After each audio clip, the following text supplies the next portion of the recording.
Jésus, arrivé dans la région de Césarée de Philippe, se mit à demander à ses disciples, au dire des gens, qui est le Fils de l'homme?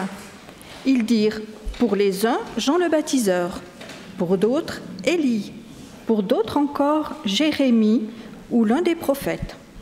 Et pour vous, leur dit-il, qui suis-je? Simon-Pierre répondit, toi, tu es le Christ, le Fils du Dieu vivant. Jésus lui dit, heureux es-tu, Simon, fils de Jonas, car ce ne sont pas la chair et le sang qui t'ont révélé cela, mais mon Père qui est dans les cieux. Moi, je te le dis que tu es Pierre, et sur cette pierre, je construirai mon Église, et les portes du séjour des morts ne prévaudront pas contre elle. Je te donnerai les clés du royaume des cieux. Ce que tu lieras sur la terre sera lié dans les cieux, et ce que tu délieras sur la terre sera délié dans les cieux. Alors, il recommanda aux disciples de ne dire à personne qu'il était le Christ. Amen. Et je ne sais pas si vous avez déjà entendu cette phrase-là très célèbre qui dit « Personne n'est indispensable ». Vous l'avez déjà entendu ou pas? Oui ou non? Je déteste ces phrases-là. Je déteste quand quelqu'un il dit, tu sais quoi, personne il est indispensable. Alors, je trouve que cette phrase-là, elle est tellement dénigrante, elle est tellement humiliante, parce que ça veut dire quoi alors?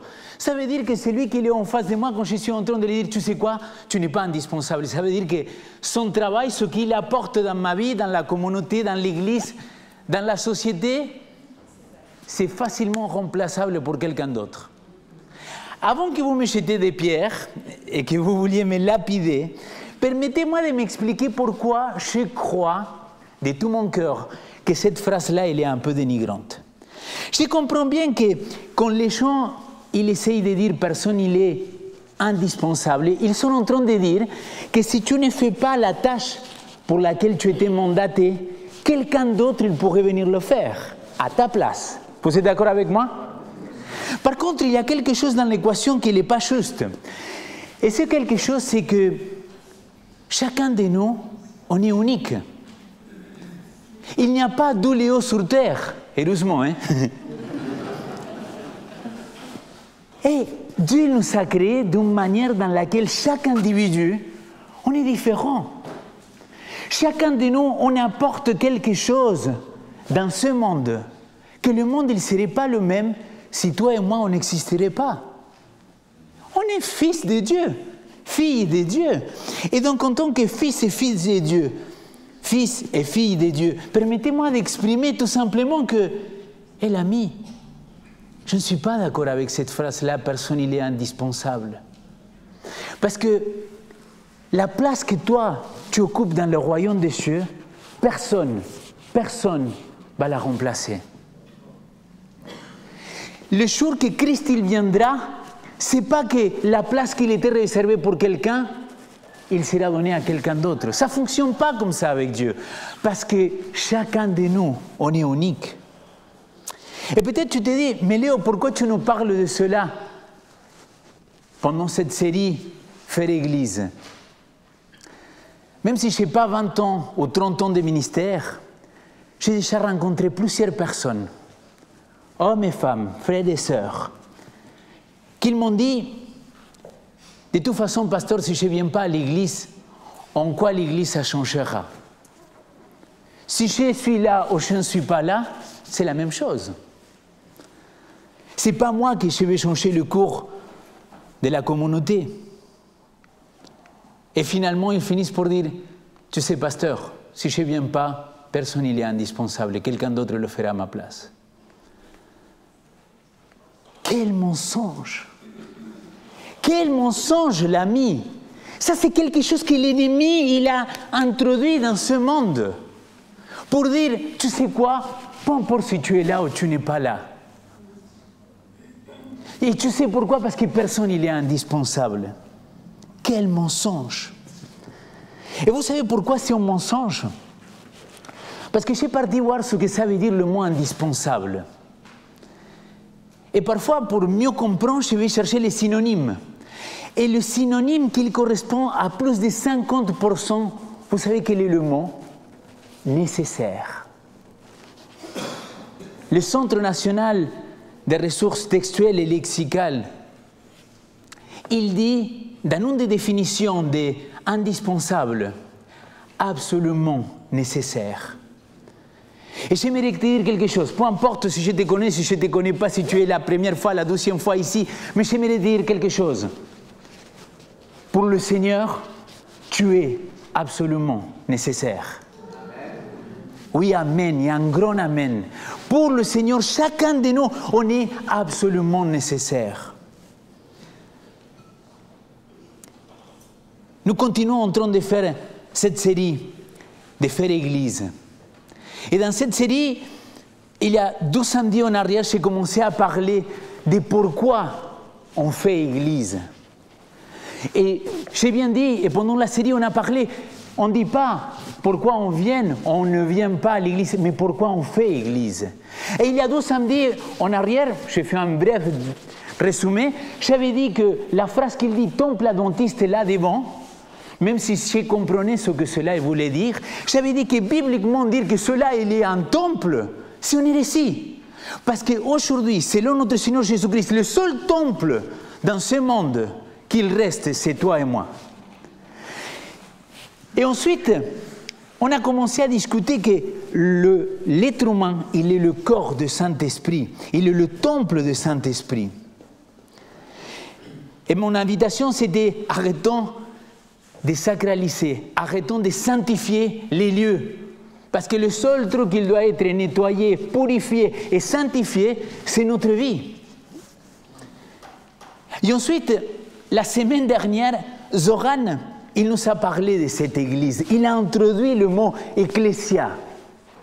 Et j'aimerais vous lire une phrase qu'il a dit. Je l'ai pris à la main, Zoran, si je t'ai trahi, j'espère que ce n'est pas le cas. Mais il a dit « c'est le Saint-Esprit qui nous aide à construire l'église. C'est chez eux qui nous appelle à vivre et faire église. » C'est vrai que c'était la phrase à Zoran, mais amen quand même, non? Même si ce n'est pas la mienne, on peut dire amen pour Zoran. Il était inspiré. C'est Jésus-Christ qui nous appelle à faire église. C'est le Saint-Esprit qui nous donne cette capacité de se réunir ensemble. Chacun avec sa couleur, chacun avec sa particularité. Et là, quand je parlais de couleur, je ne parlais pas de peau. J'ai parlé, chacun il amène un piment différent dans la vie. Et qu'est-ce que c'est riche quand frères et sœurs on se réunisse ensemble pour faire église. Pas pour venir à l'église, mais pour faire église. Et le texte qui nous a été lu, c'est le texte que j'aimerais qu'on puisse étudier ensemble. Parce que Zoran, il a introduit cette notion-là d'ecclésia. Et c'est un mot que vous allez entendre souvent aujourd'hui. Le mot ecclésia, c'est la translittération de notre mot aujourd'hui, église.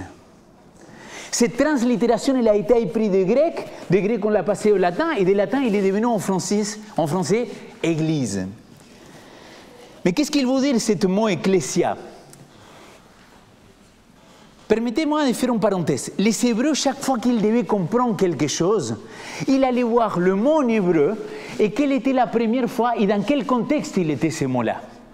Et c'est ce que j'ai fait un petit peu dans le Nouveau Testament avec le mot ecclésia.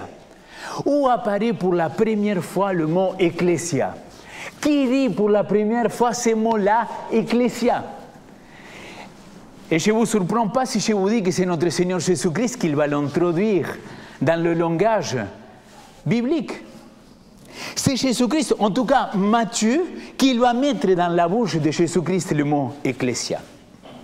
Ce mot-là, ecclésia, il apparaît 111 fois dans le Nouveau Testament. Vous savez combien de fois? Vous avez entendu combien de fois? 111. 1, 1, 1. Et vous savez combien de fois dans les évangiles? 2 fois. Chez qui? Chez Matthieu. Et c'est Matthieu, dans le chapitre 16, qu'il va parler de cette ecclésia. Dans le dictionnaire encyclopédique de la Bible par Alexandre Westphal, il va expliquer que le mot, il a été emprunté au grec classique. Ces mots, ils désignaient l'assemblée plénière des citoyens appelés à la gestion des affaires publiques.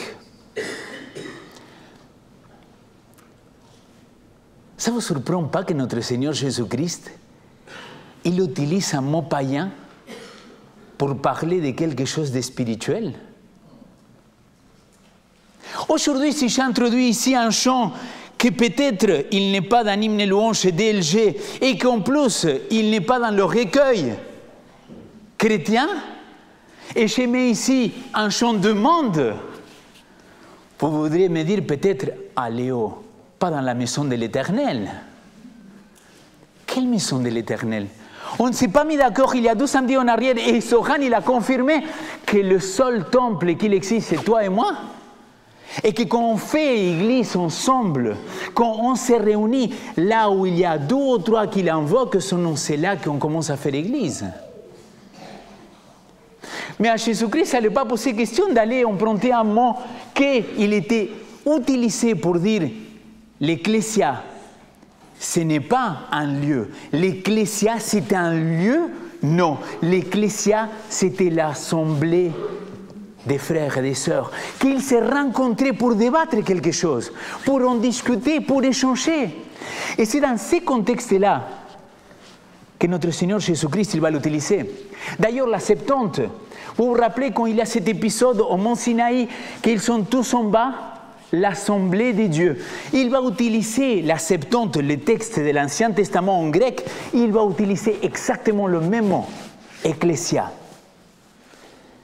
Et cette ecclésia-là, dans les épîtres, on va le retrouver à plusieurs reprises.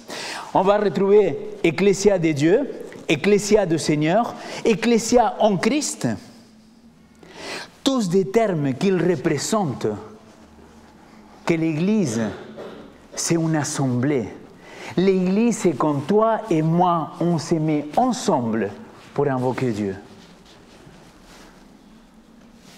Mais qu'est-ce qui s'est passé alors? Si l'Ecclésia n'a jamais désigné le lieu, mais plutôt l'assemblée des concitoyens, dans le grec classique comme dans l'Église primitive, il y a des textes qui nous parlent de cette notion-là de faire Église, d'être ensemble. Regardez, si vous voulez, en Actes chapitre 2, je vais vous le lire tout simplement.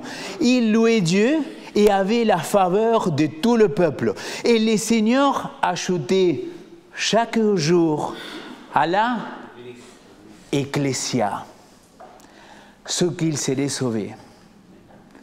Quelle église, les amis? Il n'avait pas de temple, il n'avait pas de paroisse construite. Pourquoi le texte biblique, il dit, et le Seigneur, le Saint-Esprit, il ajoutait de plus en plus à l'Ecclésia? Parce que l'Ecclésia, l'église, ce n'est pas un bâtiment. Acte chapitre 9, l'Ecclésia était en paix dans toute la Judée, la Galilée et la Samarie. Mais de quelle église? On parle de Judée, de Jérusalem ou de la Samarie? Il s'édifiait et marchait dans la crainte du Seigneur et elle s'est accroissée par l'assistance du Saint-Esprit.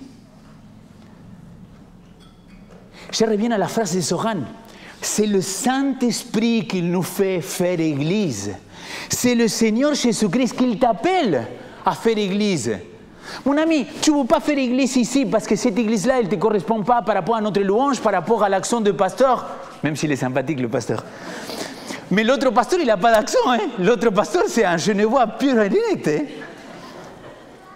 Zoran, tu es devenu par adoption Genevois. Mon ami, si tu ne veux pas faire Église avec nous, c'est pas grave, mais fais Église ailleurs. Il y a un jeune qui est venu me dire, Léo, je veux me baptiser. J'ai dit, Amen, Alléluia. J'ai dit, par contre, il faut que tu trouves une communauté dans laquelle tu veux faire Église. Il me dit, pourquoi c'est important? Parce que faire Église, c'est le projet de Dieu, ce n'est pas le mien. C'est Jésus-Christ qui nous appelle à faire Église, à faire Ecclésia. C'est Jésus-Christ qui nous appelle à dire, il faut vivre en communauté, mon frère, ma sœur. Mais je vous donne un dernier texte, Romains chapitre 16. Dans les salutations, l'apôtre Paul, il nous laisse comprendre quelque chose d'autre.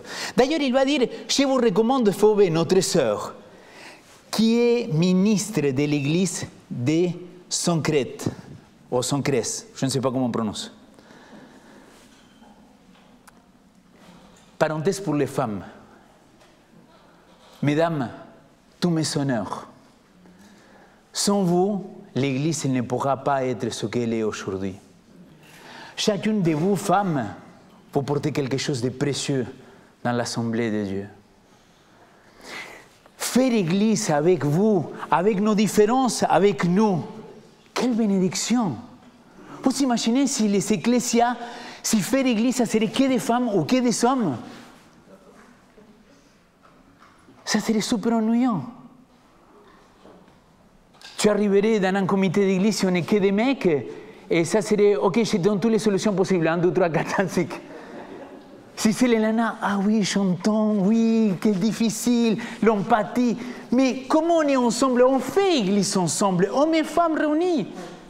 Merci Myriam de nous avoir cédé la place du ministère de la femme aussi, pour qu'on puisse continuer cette série de faire église. Merci beaucoup. Paul, il va dire aux Romains, au verset 4, après qu'il va recommander, qu'il va saluer les différentes églises, au verset 3, il va dire « Saluez Priscille et Aquilas, mes collaborateurs en Jésus-Christ ». Et verset 5, il dit « Saluez aussi l'Église, l'Ecclésia, qu'il est où? Dans leur maison. » L'Église qu'elle est dans leur maison. Ça veut dire que l'Église, l'Ecclésia, ce n'est rien à voir avec ces bâtiments-là. Et je vais me fatiguer, mais je vais le répéter encore et encore et encore. Ce n'est pas la beauté des bâtiments qui compte, mon ami. C'est le corps de Christ, c'est toi et moi, qu'on est associés pour accomplir le but. Mais à quel moment alors l'Église, l'Ecclésia est devenue un bâtiment? Petite note de bas page. C'est dans le IVe siècle, si vous ne le saviez pas. Jusqu'au IVe siècle, l'Église n'était pas synonyme de lieu. C'est au IVe siècle, avec la conversion de l'empereur, le grand empereur Constantin, que les bâtiments ils vont être donnés à l'Église. C'est ce qu'on appelle plus tard, bien plus tard, les fausses concessions de Constantin à l'Église catholique apostolique romaine. Pourquoi? Parce que dans les années 300, l'Église catholique apostolique romaine, il n'existait pas en tant que telle. Et qu'est-ce qu'il a fait Constantin? Il a dit, écoutez, tous les temples que nous avons pour les divinités grecques, qui sont devenus aussi des divinités romaines, tous ces temples-là, maintenant vous allez faire Église là-dedans. Et petit à petit, la notion d'ecclésia, elle est devenue le lieu. L'ami, on est revendicateur de « oui, mais le sabbat, il était changé par le dimanche ». Je suis d'accord, amen. Mais pourquoi on ne revendique pas que ce n'est pas le lieu l'important? Qu'ecclésia, il n'a rien à voir avec un temple, que l'ecclésia, c'est nous. Pourquoi on ne revendique pas ça? Pourquoi on ne parle pas de l'importance qu'il y a de revenir à la source? De dire que l'ecclésia, on peut la faire dans le jardin botanique, comme on peut la faire ici dans la rue, ou comme on peut la faire dans le Salève. Parce que faire église, ce n'est pas une question de bâtiment. Et donc après, les théologiens, on a dû essayer d'expliquer. Oui, il y a l'église, le bâtiment avec un petit E. Mais quand on met avec un grand E, on parle du corps de Christ. Sauf que ça n'a jamais été le projet du Seigneur. Jamais a été celui-là le projet du Seigneur. Alors, j'aimerais revenir maintenant au texte. Matthieu chapitre 16. Intéressant parce que Christ il pose la question aux disciples, et d'après vous, qui suis-je? Intéressant, non? Parce qu'il y a quand même une remise en question, pas simplement des autres, mais Jésus-Christ, il dit, comment vous me voyez à moi? Qu'est-ce que je représente pour toi aujourd'hui? Parce que si on va faire église ensemble, si on veut vivre l'ecclésia, et l'ami, désolé, mais je dois avoir un vis-à-vis de l'autre. Et de qui est celui qu'il nous appelle à faire église tous ensemble? C'est là que Simon-Pierre, il va lui répondre, tu es le Fils de Dieu vivant. Jésus-Christ, il va lui dire, heureux es-tu, béni sois-tu, parce que c'est mon Père qui te l'a révélé. Et je voudrais m'attarder que sur le verset 18. Le verset 18, il dit, moi, je t'ai dit que tu es Pierre, et que sur cette pierre, je construirai mon église. Moi, je t'ai dit que tu es Pierre, et que sur cette pierre, je construirai mon église. Texte qu'il a divisé le catholicisme du protestantisme. Texte que, pour eux, c'est la clé de pourquoi Pierre il est le premier pape. Mais je ne sais pas si vous le savez, mais c'est Léon Ier qui était le premier à prendre l'autorité. Et c'est dans les années 445 après Jésus-Christ. C'est le premier, le pape Léon Ier, qui va dire, écoute, moi, je suis le pape, je suis l'autorité maximale, et je vais te montrer la descendance pour arriver jusqu'à Pierre. Et d'ailleurs, si vous allez un jour au Vatican, avec les compagnons, on ira très bientôt, si vous allez au Vatican, il y a des léons partout. Pourquoi? Parce que c'était le premier à avoir dit que le pape, il dépendait de Pierre et qu'il y a eu une sous-section. Sauf que, est-ce que Jésus-Christ, il était en train de lui dire, écoute Pierre, c'est sur toi, sur ta personne que je vais construire mon ecclésia.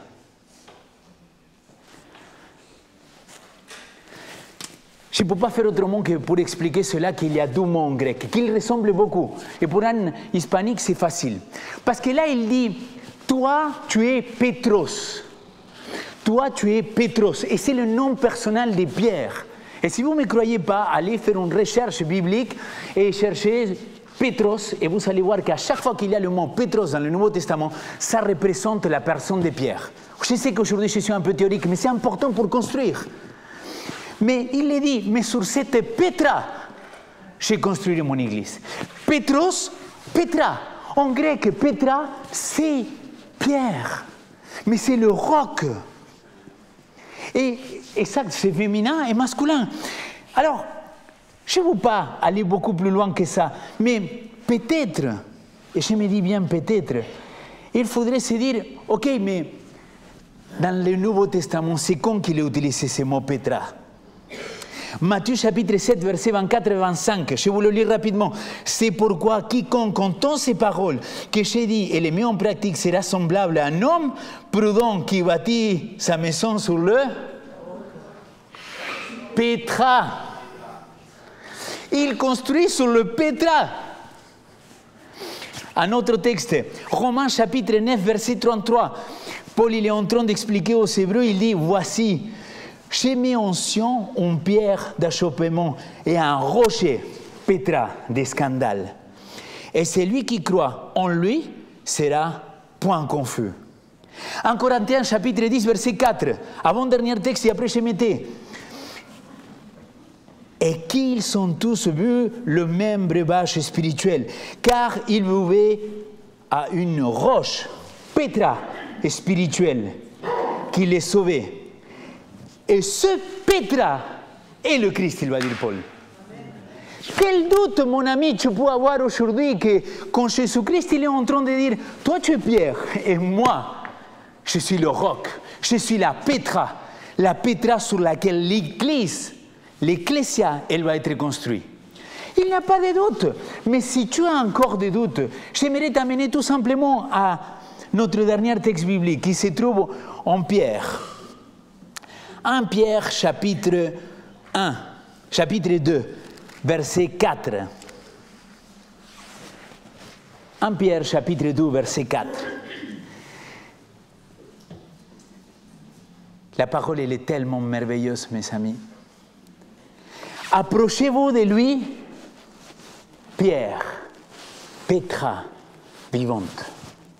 Approchez-vous de lui, de Christ, qu'il est la Pétra vivante. C'est qui écrit? Pétros, Pierre. Et Pétros, qu'est-ce qu'il va dire? Il faut s'approcher de la Pétra, de la pierre vivante, rejetée par les humains, certes, mais choisie et précieuse aux yeux de Dieu.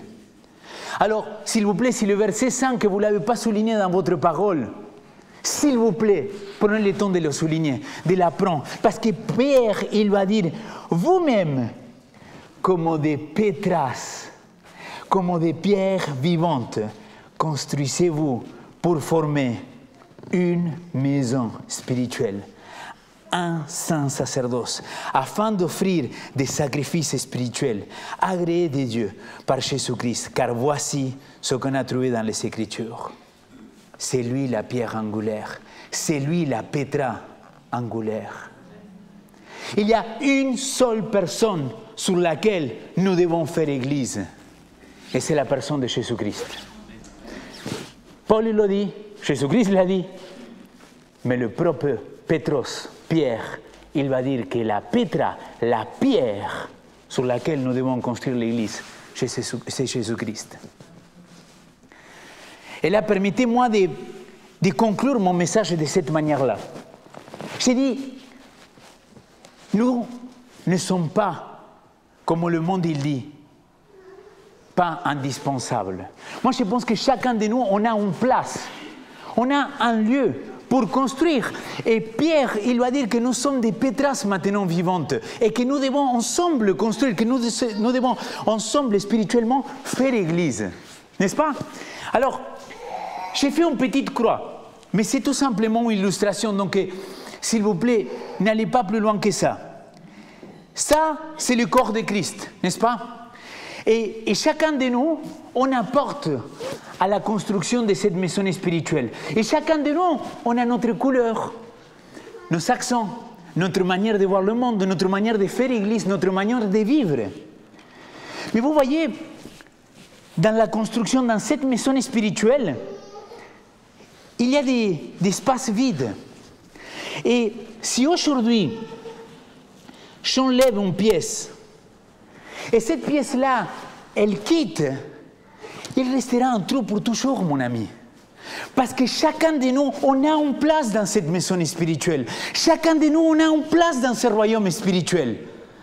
Et permettez-moi de dire que tous ces trous-là qu'il a là, je vous pensez que sont tous ces gens-là qui se sont éloignés aujourd'hui de l'Ecclésia. Je ne parle pas de ces bâtiments-là, qu'ils se sont éloignés de Christ, de la pétra vivante.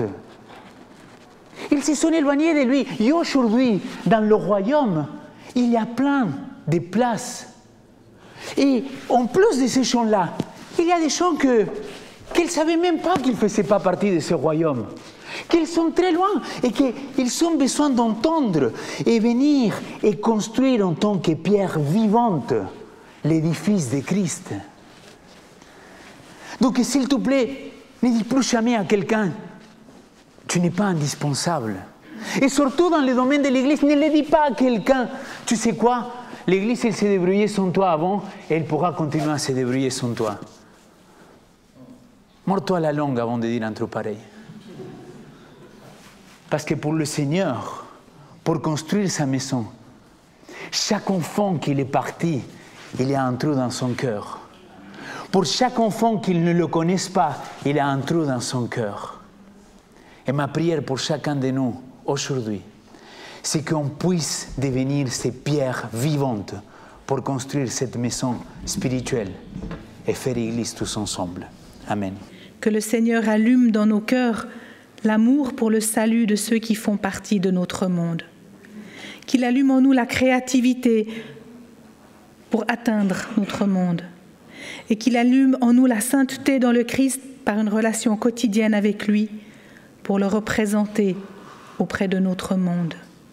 Et que cette unité se ressente dans notre faire Église, qu'elle nous motive et nous mette en marche. Que ton nom soit sanctifié, que ton règne vienne. Amen.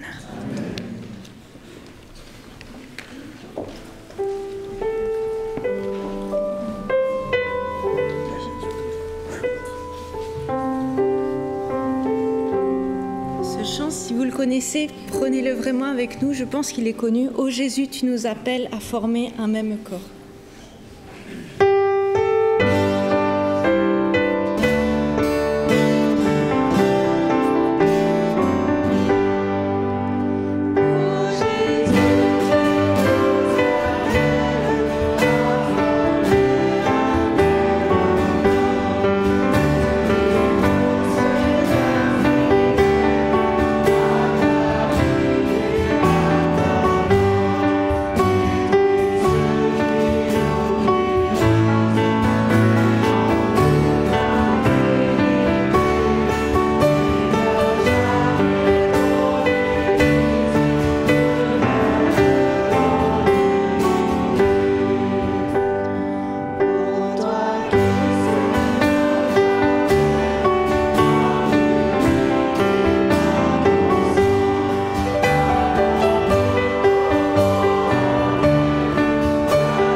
Recevons la bénédiction qui se trouve en Éphésiens chapitre 6, versets 23 et 24.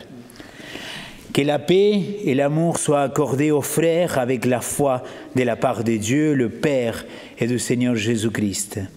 Que la grâce soit avec tous ceux qui aiment notre Seigneur Jésus-Christ dans l'impérissable. Amen.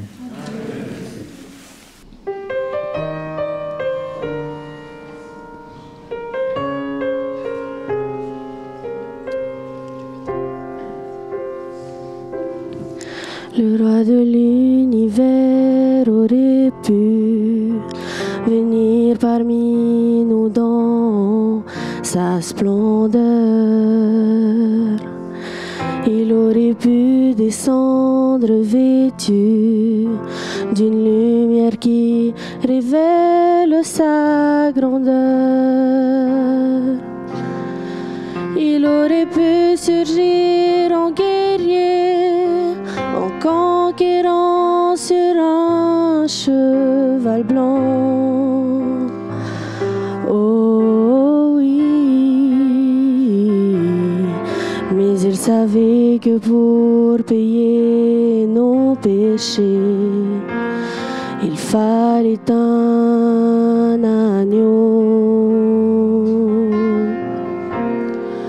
Seul un agneau pouvait mourir sur cette croix. Seul un agneau dont le sang paierait pour moi. Aucun autre n'effacerait mon péché. C'est pourquoi le Tout-Puissant descendit simplement pour se donner comme un agneau.